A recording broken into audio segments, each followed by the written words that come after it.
Good afternoon, friends. David Wright here, and I am your host of the Disruptive Innovators Champions of Digital Business podcast. And today I am lucky enough to be joined by Jessica Kalinowski. Jessica, it's a pleasure to have you on. Thank you. I'm really excited to be here. Absolutely. Jessica, I know we've been talking, but for those of our listeners who may not be familiar with you or your work, can you just tell everyone a little bit about your current role? Sure. So I'm the VP of DevOps and Corporate IT for connectRN. We're a nursing staff agency, but really about the nurses. So we partner clinicians with facilities to enable a flexible schedule for them and to give them more control around where they're working and when they're working and better work life balance. Very cool. Yeah, I'm excited to learn more about what you guys are up to because it's such a hot button issue in the healthcare community, the shortage and all of that burnout. Yeah, really excited to have you on. We do like to start the episode, Jessica, as you may know, with just one piece of actionable advice you might look to leave everyone with today. Yeah, I would say that my actionable advice is don't be afraid to jump out of your comfort zone. My career has taken a lot of different twists, and my journey into DevOps and site reliability was a scary jump for me. But I think trying new things, especially if you're in the leadership space, if you're a good leader, you can lead any team, and it really opens up your opportunities for growth. So, as my current boss likes to say it, I am known for not staying in my lane. I like to jump into different areas of the business and, try to help and see where DevOps practices can play into other parts of our business. And I think that's really been a huge part of transformation in my career.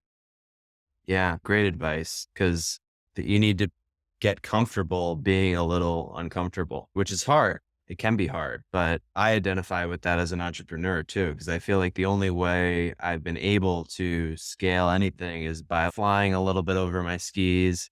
And, when I don't know something, reaching out to someone who's gone before me to figure it out. And, it can be scary, but the other thing that I'll say, which really your advice brings up for me is the fact that if I would have been where I thought I would be or where I thought I wanted to be 10 years ago, I would have been selling myself short. Yeah, I think that's a huge piece of when you look at technology as a whole, the reality is we're always challenging the norms. And I think it's really important if you work in the tech space to do that for yourself. We get very comfortable with a title and a path to a title. And it, my journey has not been linear. And I think that shows that you can't be just stuck on the title or stuck on a certain path. And I love what I'm doing now. But if you had asked me 10 years ago if this is what I would be doing, I would have told you you were crazy. Yeah. Let's talk about your journey a little bit. Tell me about, how you started out and, how you got to the point you are at in your career today. Yeah, my journey is not traditional. I didn't go to school for technology. I didn't go to school for leadership, but I have always been a natural born leader. And I think that showed early on in my world. Originally went to school for psychology and decided it was just really interesting for me, not something I wanted to do as a career. And so I went into the workforce, was managing retail stores, and that was fine, but wanted a more stable schedule. So my family, my dad had a consulting business my entire childhood working in quality assurance and testing and software testing, like back in Y2K when it was like the big boom. And so I went online and I got certified as a software tester and sold myself into my first job as someone who would get it done. And so from there, I did testing, went into automation, really liked the idea of automation, then moved into management and really found my passion for leading organizations and more specifically helping organizations transform. So from QA kind of traditional manual testing into quality engineering and automation. And that eventually led me to a position in site reliability leadership in the cloud. And I really fell in love with the concept of DevOps and just how you can transform an organization by making small changes and automating processes. And now to my journey where I am now, which is, as my boss says, all the things. I just take on whatever is in need. And being in the startup space really allows you to take a lot of your learnings from larger companies and what you were trying to fix or transform and build something really scalable. But it's been a very interesting journey for me, but certainly not a traditional one. Yeah. Yeah. The startup mode is crazy and exciting and nerve wracking and all the things. I know that well. And we reached that level of sustainability, as my coach calls it. And now we're like into the scalability, and it's tricky, but I like how you're bringing like the authorship of it. Like you get to really build and impact something.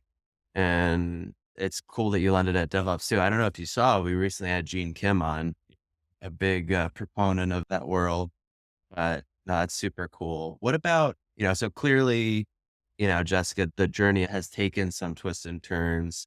Is there something that stands out for you as one of the more profound learnings over the course of your journey, personally or professionally? And if you can think back on that, what life was like maybe before learning that, after learning that, anything stand out for you? Yeah. I want to say it's well over 10 years ago. My family, we developed, so I have a daughter who's now 20, and we developed this saying called embrace your crazy. And it wasn't really about being crazy or doing crazy things, the more about embracing the craziness that gets thrown at you. And I think DevOps is the crazy, right? Like we live in the crazy all of the time. But the premise of embracing your crazy is embracing what life brings to you and not necessarily heading straight to the negative, looking at it from a perspective of that was a sad event. Why is it a sad event? Because my perspective is sad. But what can you take from that? And I think turning that thought process around a little bit to look at challenges as they come at you, whether professionally or personally, and saying, yeah, that was a tough thing, but now we're moving forward. Or that was a tough thing that opened doors for me because it changed my thought process. And I think before I really embraced that mindset, as a parent, a working parent, working in tech, you can get really stressed out and you can worry all day long about traffic. You can worry about, am I going to get this done? Is John going to send me that email? And the truth is, you don't have a lot of control of the factors that come into your world. The only thing you can control is how you respond to it, how you let it impact your day, others' days. And I think that it really changed my perspective and how I handle both challenging situations and happy situations. Yeah.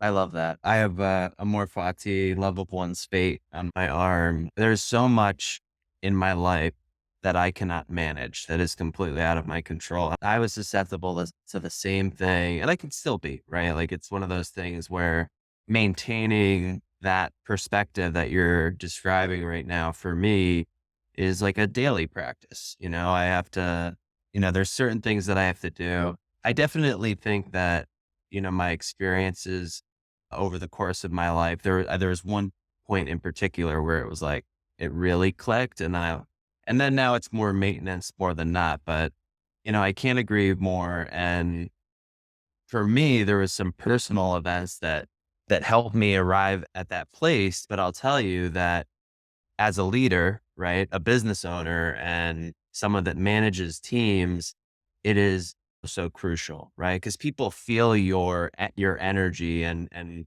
your ability to, again, be comfortable being uncomfortable. And how are you shepherding folks through that? Because maybe they haven't arrived at that perspective yet. So how are you being that example, Absolutely. And I think in the world of site reliability, and I'll be clear, that transformation came from a personal journey as well. My daughter had a pretty major health challenge in her teen years that required major surgeries and recovery. And I watched her prepare for that and walk through it with such grace. And she wasn't sad. She didn't cry. She just said, I have to go through this. I'm going to get it done. I'm going to recover. And it really changed I was like, here's this teen just walking through this awful situation with such grace and such control and coping skills and really such a positive attitude. I was like, what do I have to complain about? But in SRE, a lot of our world is chaos, right? If something goes wrong and the AWS is down, or your app is having a major outage, how you lead through that is really important. If you're yelling and you're causing disruptions and you're causing fear, your people are not going to solve that problem. If you can sit on that call and make a joke and keep the environment light and help them and encourage them to sort through the problem, you'll get through it much faster, and the fear of failure starts to fade with your people. And that's a really important thing in the world of, reliability and quality engineering, all the things IT that I manage is you can't be afraid of the failure. You just have to be prepared and know we're going to get through it when we're in it. And I think that leading positively through those events and, with a smile and a laugh is something I hear the most from my teams and my peers and my partners that they appreciate. Jessica is so cool. This is a really profound topic. Is there I know we talked about this kind of pivotal moment in your life, and it's such an important lesson, right? That I think resonates throughout, for me, at least my personal and professional life. Is there a time that sticks out in your mind as, when you either had a project go off the rails like we talked about, or that you failed, but you ultimately took away a profound lesson that made it not, a failure, but really an asset? Yeah, I can probably give you tons of examples. Again, I think in the world of DevOps and SRE, you're taking a lot of risk, and we're always introducing risk. And a large portion of what I do as a leader is to get other people on board with whatever major jump I'm trying to get them to take, whether it's process and procedure. Unfortunately, it doesn't always go to plan. And in prior roles, we had some pretty major outages, some due to decisions we had made or leaps where you think you're prepared, you walked what you're going to do, and you tested it, you checked it twice, and then you flip that switch, and it does not go at all the way you think it's going to go.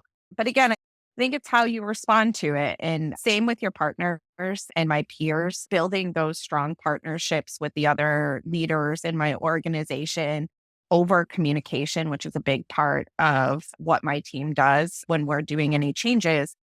There's trust there, and they trust that you're going to fix it and you're going to go back and you're going to do it the right way. And I think holding accountability in that space is also really important, making sure that folks know, yeah, we messed up. We'll own that. And it goes back to that failure concept, right? Not being afraid to fail. That's how we learn. That, and it reminds me what I wanted to mention before, which is, with creating a culture of innovation, getting rid of that fear of failure is just table stakes. It's like paramount. Everybody inherently has a little bit of that fear that will always be there. But I remember as a budding entrepreneur, my fear of failure and my imposter syndrome was like on 11, right? So it was a process to get that down to where it is today, which is actually, I'm pretty okay. I'm going to win some, I'm going to lose some, but stretching, and really there is no growth and innovation in my perspective without creating a culture where it is okay to fail, as long as you take accountability, as long as you have good feedback loops. You've really hammered home. I have the gift of working with, organizations that are there, and a lot of organizations that aren't, where they're actually bonused on not rocking the boat, right? Yeah, my journey, I think I'm the happiest I've ever been in my career, but it took a long time to get here and find an organization that aligned with my work style, my ethics, my belief system, and really embraced my transformational leadership and was like, go ahead. I get questions daily. What are you blowing up this week? I don't know. What do you want me to go mess with? But it's led to some really huge results and a really strong team and a strong leadership team. So finding a place that embraces that your style and this culture has been a huge thing for me. Coming from big corporate where change is really hard and to make impact is really hard because the standards and practices that have been there a long time.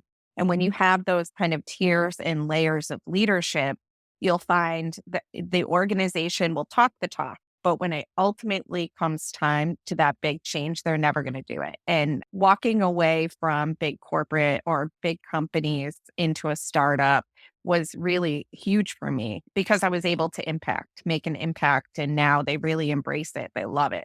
We're in it every day. And so it's allowing us to do really big things and it's making it a lot of fun. That's super cool.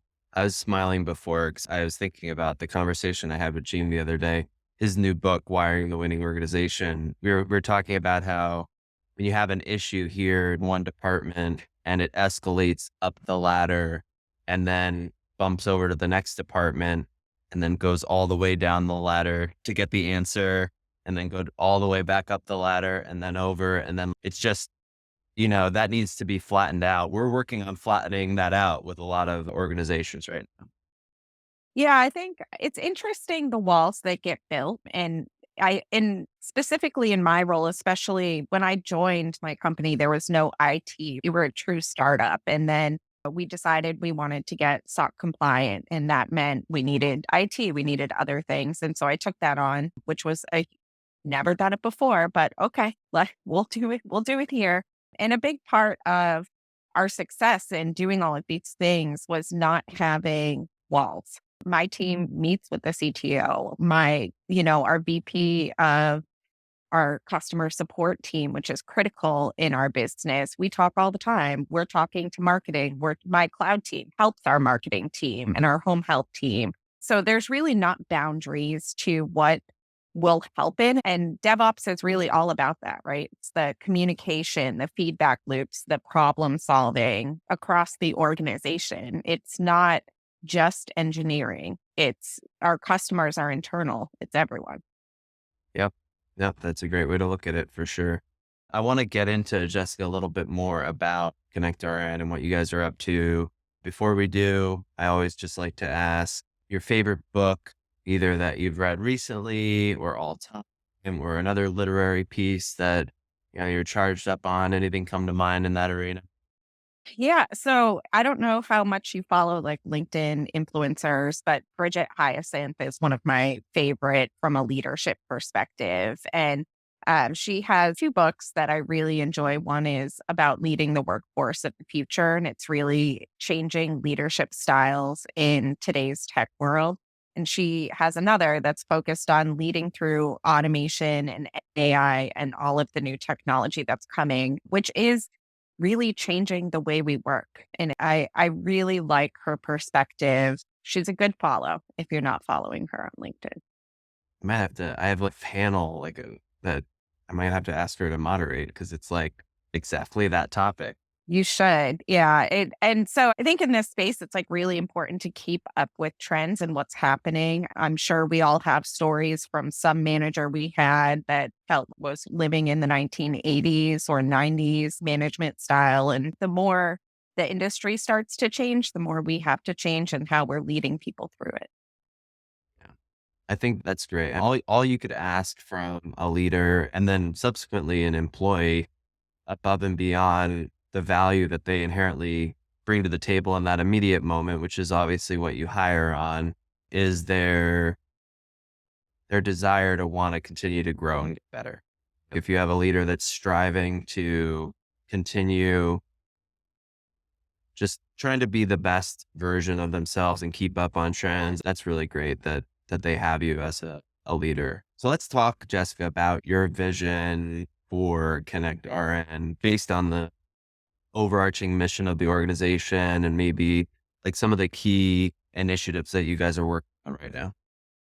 Sure. So within my organization, our vision is to continue to foster a culture of reliability and shared ownership. Our mission is to build and maintain this really great, highly available and efficient, secure system for clinicians. And my team, we really want every member to have a stake in the success of our applications. Having that model of shared ownership means that not just my team, but the executive team, our support teams, our marketing teams all have a contribution to the success of our architecture and our business at the end of the day. If we're able to scale and stay reliable, be known as that rock for our clinicians, it's a huge benefit to the business as a whole. Very cool. And I know we mentioned, you know, just like an AWS outage or, QA issues as you develop stuff like that. But, looking at connectRN as a business and maybe even on a more macro level, what are some of the biggest challenges that you guys are facing as an organization today? Ah, the nursing industry is crazy right now. As you know, I think COVID created a world where a lot of clinicians left the bedside. They wanted more control. They wanted more work life balance. They wanted support. They wanted resources. And that really wasn't there. connectRN we're a tech company, right? So we have an application, we're a tech company, but at the heart of us, we're really all about the clinicians. And we offer a lot to our nurses in the realm of benefits and education and opportunity and control. And that's the heart of what we do. And so on our side, when we're thinking about the work that we're doing, we continue to go back to that mission, which is like for the nurses. We think about them. We're 24/7, 365 because they are. And we have resources available to them 24/7, 365 because they are. And I think, our mission continues to stand behind them. And, if you've had kids that are sick, for me, my daughter's journey in her health really drove me to stand behind this mission. The nurses were the ones that got us through it, right? They teach you how to care for your family member. They're putting Christmas aside, they're putting birthdays aside, they're up all night. And our world is changing for them and giving them the ability to have more opportunity and more control over their schedule, making sure that they're getting what they need is really important. Our healthcare system needs it, and it's a huge shortage right now. We're seeing more and more clinicians leaving or going to tech companies and things like that. Uh, AI nurses. There are video practitioners. The whole industry is just shifting right now from bedside care. Yeah, it's a crazy time. We're in the midst of, optimizing, for example, a number of different virtual nurse triage units within health systems so that classically we used to have trouble getting a nurse that wanted to be involved with what effectively is almost like a contact center. But, a lot of the times it had to do with the culture or the stigma around call center, contact center, be the fact that it was set up poorly, whereas they weren't being able to operate at the top of their license because they were fielding calls that they didn't necessarily need to field. That could be handled by automation or that could be handled by a representative that wasn't a nurse, so long as they had the proper information available to them to handle issues that didn't need to be formally triaged. But now, as we design those environments the right way and we give nurses the flexibility to get off their feet and work from home or have more control, we're seeing actually, more opportunity for that, which is tricky though, because if you're taking the nurses out of the hospital, how are you backfilling, especially when on a national level, we're not seeing as many folks enter the the medical field especially from a general practitioner standpoint, but from a nursing standpoint as well. Yeah. And the different levels of nursing, our lower level nurses are critical and they're just not as many and they're not getting rates that they deserve. And these are the things that we're looking at in our business and why we're so focused on creating more opportunity, getting more opportunity, building good partnerships with our facilities so that we have those shifts and we can place nurses and they can, you know, get paid quick for working shifts with our platform. I think I was just like literally what we were talking about just reminded me. Before I got on, I think I was reading about a strike in California, like for, I think nurses from either like Kaiser or one of the big like California health systems because of the use of AI and stuff like that. It's interesting, how that will play into all of this, right? Because I actually see technology when implemented ethically and properly as a tool to help reduce burnout and improve quality of life for the nurses that we do have available to us, where they're not necessarily needing to deal with certain things that could otherwise be solved by technology. I guess that's my perspective on things.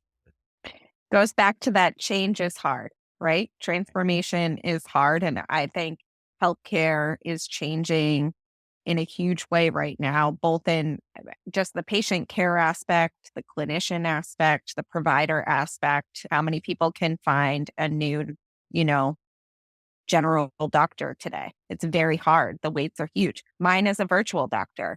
I meet via video chat because that's what was available when my provider left the field. So I think healthcare is just going through a major shift, and we're going to see a lot of changes, a lot of technology. But at the core of it, we still have a need for humans at the bedside. We have, nursing home facilities that are struggling to get people in the building. And they're a large part of our client base that we work with on the facility side, but it's tough work.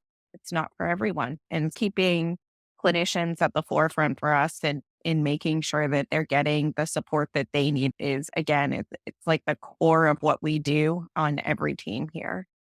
I'm just curious.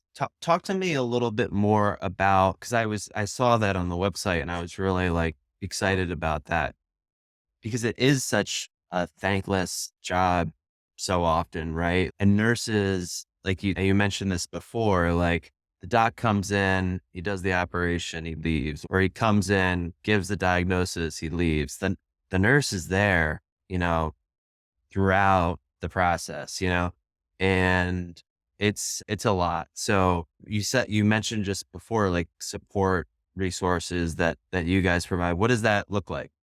We do. Yeah. So one, we have 24/7, 365 support, and it's real humans answering the phone. If our clinicians need something, if something's happening at the facility, we also created a community for them to talk to each other. We have, as part of our platform, something called the Beat, and the Beat is just where they can talk to each other. They can find other clinicians that are on our platform working at similar facilities. They can ask each other questions. We see a lot of them praising each other or just lifting each other up and, hey, we got this today. So really trying to create opportunities for networking. I think if you're not a full-time employee at a facility or at a hospital, you may feel a disconnect, and we try to remove that.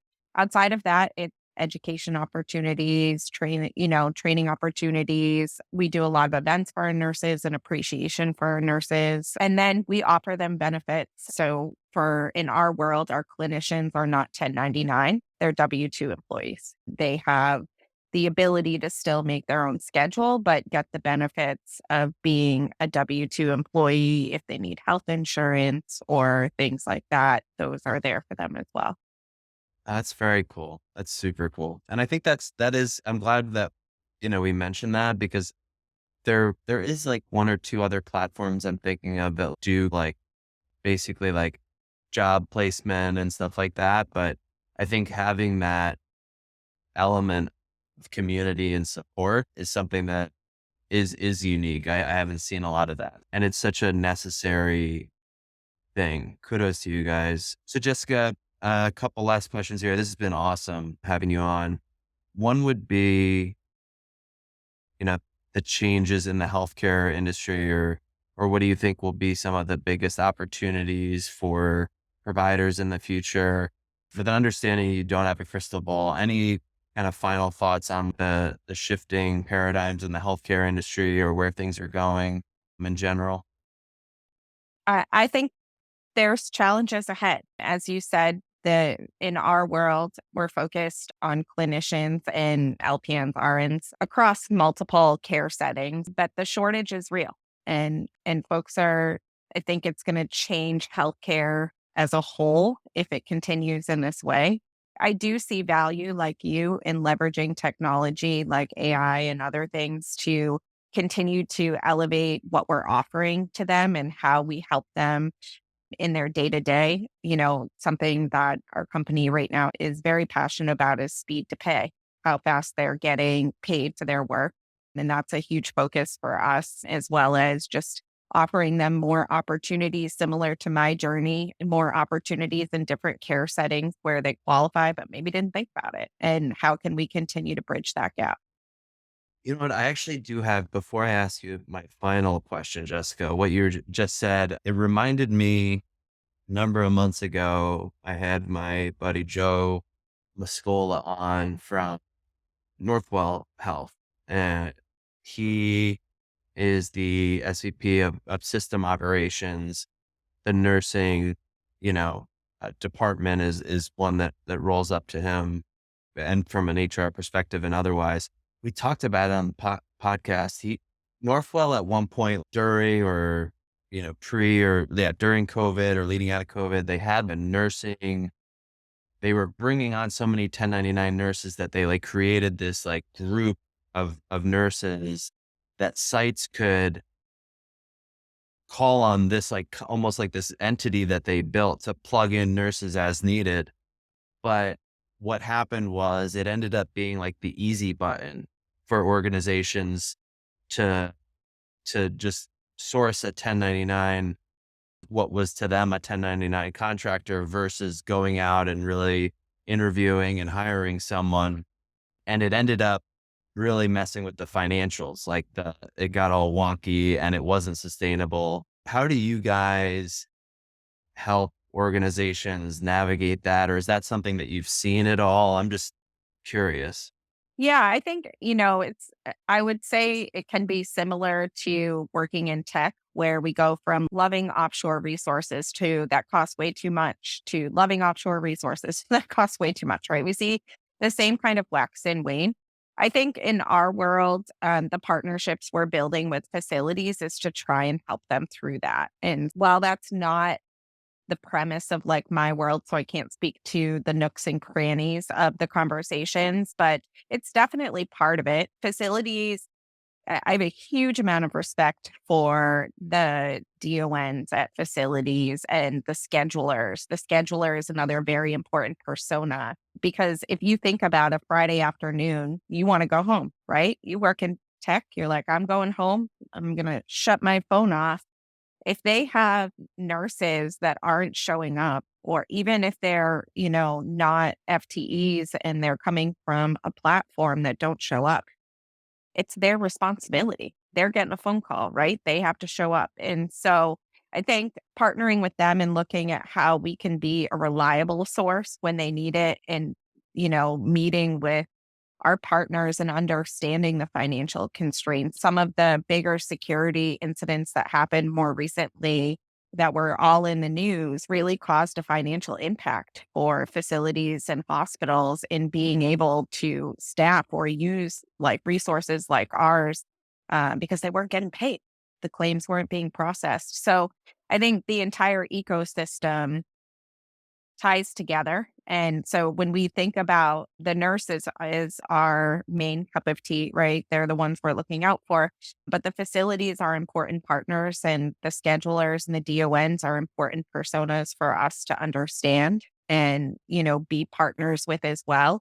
And so we try to spend time going out. I myself have gone on site visits. Our executive team will go out to the facilities and check in. And I think it's a really interesting perspective for the engineering side to go and talk to them and say, like, how can we help? What can we do? What's missing in your world? And then come back and say, how do we solve that problem with technology? Love that. Yeah, that's how it should be done, kind of building from their perspective out. Very cool. Jessica, this has been awesome. Last question I always just like to ask my guests is if you could go back 5, 10, 15 years in time, what advice would you give your younger self? Take the jump. Don't be afraid to try something new. I think we, especially being a female in tech, there were real ceilings 10 years ago that have really opened up. And I think when, you spoke earlier about imposter syndrome and, oh no, that's not, I can't do that. That's not, I'm not ready for that. And in reality, I think we often are, or we're up for the challenge. And that fear of failure comes back in again to make us think we can't do it. I think make the jump and keep your networking, keep your partnerships, build those partnerships in your organization and outside of your organization. Most opportunities come from folks that have worked with you and know you and are like, oh, yeah, that's a really good leader or that's a really good engineer. Network. And when an opportunity comes in front of you, don't be afraid if it's something a little bit different or a higher challenge than you feel ready for. Boom. Jessica, thank you so much for being on today. Really appreciate having you. It was a great conversation. Absolutely. To our listeners, thank you for tuning in. We will catch you all next week. All right. Have a great day.